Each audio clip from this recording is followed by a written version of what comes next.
విజయనగరం జిల్లాలో నిరుద్యోగ సమస్యలు రూపుమాపే దిశగా మంత్రి కొండపల్లి శ్రీనివాస్ అడుగులు వేస్తున్నారు. అందులో భాగంగా గజపతి నగరం సాయి సిద్ధార్థ కాలేజీలో మెగా జాబ్ మేళాను ప్రారంభించారు. ఈ జాబ్ మేళాలో 10 కంపెనీల ద్వారా 1000కి పైగా నిరుద్యోగులకు ఉద్యోగ అవకాశాలు కల్పించాలనే లక్ష్యంగా ఈ జాబ్ మేళాను ఏర్పాటు చేశామని మంత్రి శ్రీనివాస్ తెలిపారు. అవకాశం ఉన్న ప్రతి ఒక్కరూ పని గురించి కానీ జీతం గురించి కానీ ఆలోచించకుండా మీలో ఉన్న నైపుణ్యాలను వెలికి తీసుకునే విధంగా అడుగులు వేయాలని నిరుద్యోగులకు మంత్రి కొండపల్లి శ్రీనివాస్ పిలుపునిచ్చారు.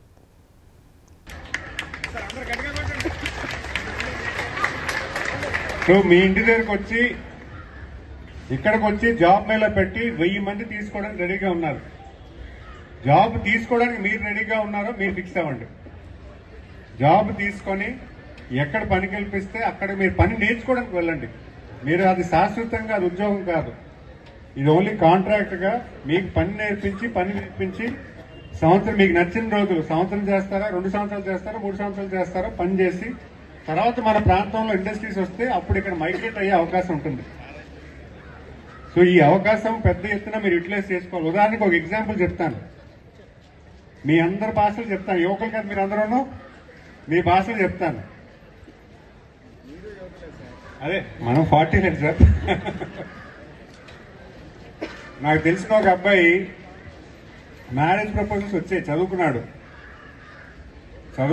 బాగానే గ్రాడ్యుయేట్ అయ్యాడు, ఉద్యోగం చేస్తున్నాడు, మ్యారేజ్ ప్రపోజల్స్ వచ్చాయి.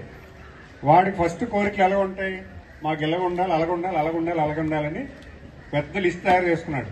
అది సినిమాలో ఎగ్జాంపుల్ ఉంది కదా, సినిమాలో ఉంటుందా? ఆ తర్వాత ఒక 5 ఏళ్ళు పోయిన తర్వాత లేదు నా రిక్వైర్మెంట్లు తగ్గించుకొని నాకు ఇలాగుంటే చాలు అలాగుంటే చాలు అని కాంప్రమైజ్ అవుతాడు.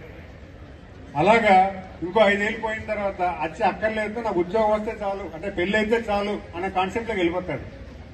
ఈరోజు డిగ్రీ చదువుకున్న వెంటనే ఉద్యోగాలకి ఎక్కువ ఆపర్చునిటీస్ వస్తాయి.